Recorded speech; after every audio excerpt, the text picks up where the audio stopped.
तापलेला असताना मुंबई शेजारील अर्थात मुंबईला लागून असलेल्या ठाण्यातून एका परप्रांतीय रिक्षा चालकाने थेट मनसे अध्यक्ष राज ठाकरेंना शिवीगाळ करून चॅलेंज केलं।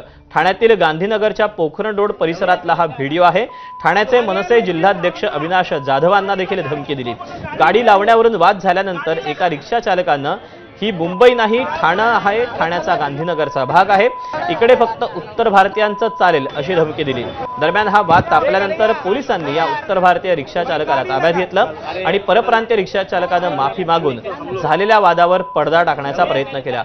दरम्यान मनसे जिल्हाध्यक्ष अविनाश जाधवांनी मात्र भाजपकडून हा वाद निर्माण करण्याचा प्रयत्न सुरू असल्याचा आरोप केला।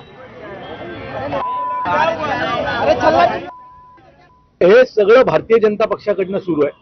हे भारतीय जनता पक्षाचे जे काही नेते जे काही स्टेटमेंट करतात ना सगळीकडे, त्याच्यामुळे यांची हिंमत वाढते। आणि त्यात भारतीय जनता पक्षाला तेच हवं आहे की या महाराष्ट्रात मुंबई ठाण्यासारख्या परिसरात उत्तर भारतीय आणि मराठी असा वाद क्रिएट व्हावा आणि त्यातून उत्तर भारतीय लोकांची सहानुभूती मिळावी आणि मतं जुळीत पडावी, यासाठी जे असे लोक स्टेटमेंट करत असतात। राजसाहेबांच्या बाबतीत बोलायची हिंमत या महाराष्ट्रात या ठाण्यात करेल तो कुठे आहे याचा आम्ही कधीही विचार करणार नाही। तो जगातल्या कुठल्याही कोपऱ्यात असेल, त्याला महाराष्ट्र सैनिक चोप दिल्याशिवाय राहणार नाही। आणि आताही तेच घडलेलं आहे। मी परत सांगतो, आमच्या नादाला लागू नका।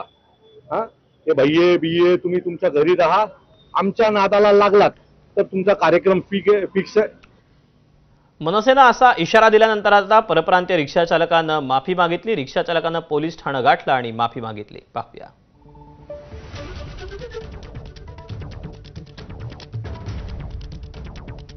मैं कुछ नहीं, मैं रिक्शा चलाता हूँ, अपना घर पे जाता हूँ।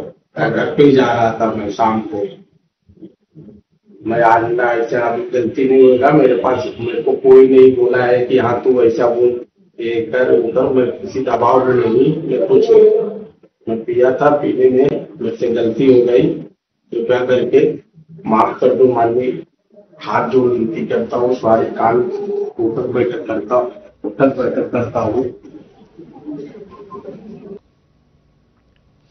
आणि या बातम्यांसोबतच 10च्या बातमीपत्रात वेळ झाली इथेच थांबायची। ब्रेक नंतर मुंबई